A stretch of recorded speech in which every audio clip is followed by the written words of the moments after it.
COVID-19 menular, betul? Kita semua udah tahu itu.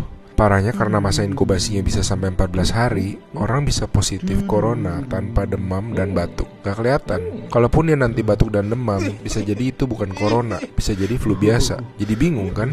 Nah, saat ini cara yang paling akurat yang kita punya adalah dengan testing. Pemerintah ini sedang mempersiapkan testing massal di hari-hari ke depan. Pesan utama video ini adalah jangan panik ketika nanti setelah testing massal, angka positif corona kita naik tajam.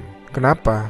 Ibaratnya selama ini lampu yang nyala itu cuma lampu kecil aja, sehingga kasus yang kelihatan ya sedikit. Tapi begitu lampu-lampu lain dinyalain, baru semuanya kelihatan. Jadi kalau nanti dalam sehari angkanya naik tinggi, artinya bukan dalam sehari tiba-tiba terinfeksi menyebar. Oh my god, penyebarannya cepat sekali, dalam sehari naik sekian. Lebih tepatnya, dalam sehari kelihatan banyak kasus positif yang terinfeksinya itu dari kemarin-kemarin, tapi belum kelihatan. Ngerti ya bedanya ya? Pahit emang rasanya ngeliat fakta, tapi ini penting banget. Makin kelihatan, makin mereka bisa diisolasi sehingga nggak nularin ke orang-orang yang lebih banyak lagi. Korea Selatan tuh ngelawan COVID dengan cara ini. Mereka ngetes 300.000 orang dalam 7 minggu, sehingga mereka nemuin 8.000 orang yang langsung diisolasi, sehingga tidak menginfeksi khalayak yang lebih luas lagi. Kurva mereka langsung gepeng. Alasan lain untuk tidak serta-merta panik, COVID-19 itu penyakit dengan berbagai tingkatan menurut WHO. Secara statistik, sebagian besar kasus-kasus yang akan positif nanti akan masuk ke dalam kategori sedang.